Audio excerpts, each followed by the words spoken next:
I left you with a cliffhanger on the last video.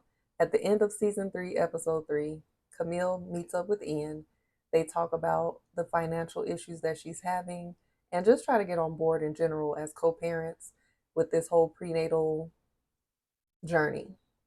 And he lets her know that he got her, she can lean on him, he got his baby, and he Venmos her the money after she says that she spent $1,600. And she lets him know that the testing was back, the baby is completely healthy, and it's a girl. Now, I knew because this is the final season that it would be a little rushed because by the time we get to season 3, episode 4, which is what we're about to get into, she already 8 months pregnant. If you're confused about what I'm talking about, I'm Asha Cerise, your favorite life coach, and we are talking about Harlem. You can find this series on Prime Video, and I have been doing an overview of the whole show as well as breaking down the episodes in this final season, season 3, and we on episode 4. Spoiler alert, so if you don't want to know, come back later. And we are going in the order of the episode. So, Camille is making progress on her book. She's trying to get them chapters turned in so she can get her money on. Ian is showing up to the prenatal visits. He's there recording her with the ultrasound. It's giving family, it's giving co-parenting up until the end of the visit. And Camille, she's feeling the love. She's feeling the love and the support. And she's like, hey, you wanna go get some food at this new restaurant? She even gives our boy Keith Lee a shout out. And shout out to Keith Lee because I've been following Keith Lee since he had little baby Carter in his hands and he was cooking for Ronnie and his family. And I just love to see it. You already getting shout outs in series. Like, let's go, Keith. But yeah, she's like, you want to keep lead this restaurant? And he's like, yeah, I gotta go get home to my woman. All she was trying to do was go get some chicken and waffles, and now she's feeling away because she's getting dismissed, and he's going to his happy, loving relationship, and she's out here on her own. Ty and Eva, they in their lovey-dovey phase of their relationship, the honeymoon phase. They are kissing and cuddling and loving on each other. And Ty is like, I'm trying to see you more than just a couple of days at a time. Like, I want you to spend more time over here. I want to wake up with you more often. She even offers her a drawer.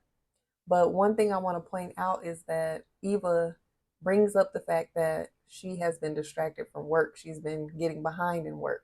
And I want to point that out because a lot of us do that when we get into relationships, especially during that honeymoon phase. We start to prioritize that relationship and we feel the bliss of the love and the intimacy and the attention and all of that. And we start putting all of our other priorities on the back burner. You know how it goes, calling off of work, turning stuff in late, not hanging out with your friends as much, not calling your people and checking in on them. Ain't nobody seen you. Ain't nobody seen you. Y'all know what y'all be doing. I've been guilty of it too. But she does bring up the fact that she has been distracted. And so Ty suggests they have a work day together in her office. So, you know, our girl Angie has big dreams of being a star on Broadway. So, she actually got a big break to have a starring role in Girls Trip, the musical. Remember how on the previous season she was in Get Out, the musical, and that turned out to be a disaster?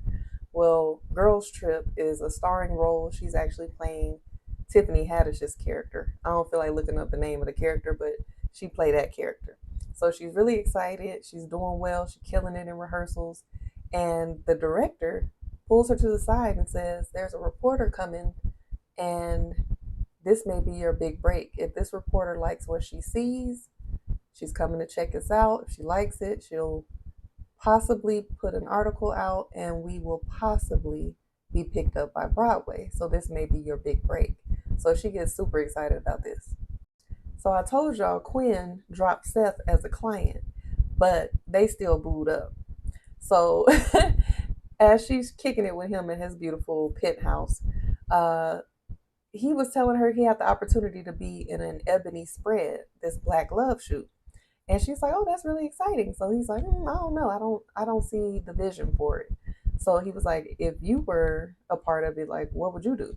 So she gets up and she's all in her stylish slash visionary slash director bag. And she's telling him, I would do an old Hollywood glam theme. And, Black love is not just about romantic love, it's about family and connection and loving on your children and all of this. So as she's talking, he's got somebody on speakerphone, I'm assuming the director or whoever, listening. And so at first she thought he was going to ask her to direct the shoot. And he's like, no, I want you to be a part of the shoot. So she accepts his offer. Keep up now. So Angie and Michael are doing a cake tasting for their upcoming nuptials. During the cake tasting, Michael decides to express to Angie that her role in this Girls Trip musical could possibly lead to her being typecast.